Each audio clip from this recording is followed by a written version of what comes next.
This is how to stop procrastinating your dreaded to-do tasks. Welcome back to the Summit Castle channel.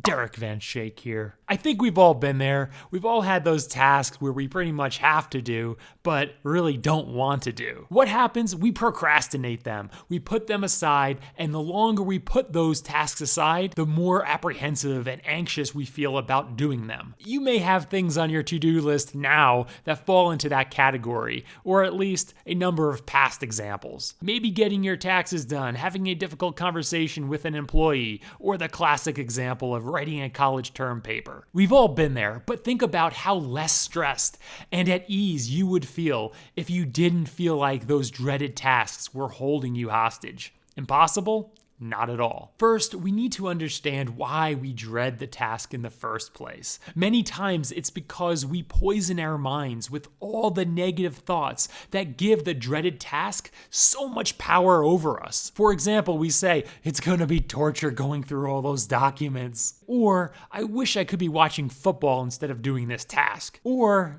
I don't even know how to do it. The fact that you labeled it in your mind as dreaded and not just any other task shows that you gave that task too much power over you. The first step is to change the way you look at it. Don't let your mind poison the task to make it seem so terrible. Is it terrible? That makes no difference because it's just another task that you will get done. If it makes more sense to hire someone to do the task, decide that early on. But if it's something you know you must do yourself, what will covering the task in boatloads of negativity and poison do?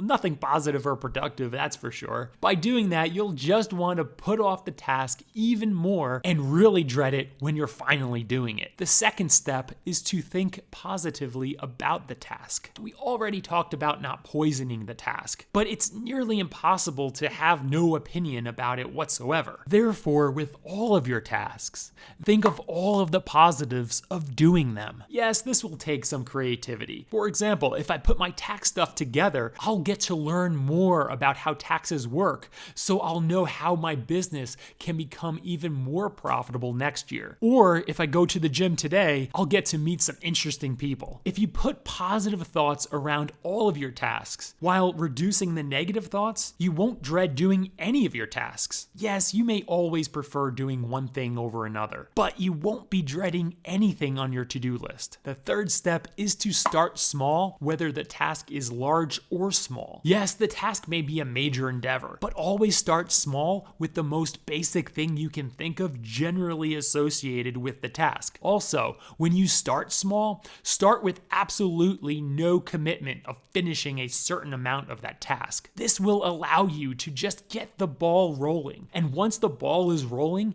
you will naturally want to complete more and more of it. The hardest part of doing anything that doesn't excite you is just starting. Once you start, you will want to continue. And when you continue, you will get emotionally invested in the project and you will want to finish. No one wants to feel they're held hostage by their to-do list. Everyone wants to feel like they're in control of their own life. Take control of your tasks by not poisoning them and therefore not labeling them as dreaded in the first place. Second, create positive benefits around all of your tasks so everything on your to-do list is interesting. And start small with no commitment to complete a certain amount. Do these 3 steps and no task will ever have power over you, and you will feel you're in complete control of getting things done in your life. Remember to hit that subscribe button so new videos on business success come right to you.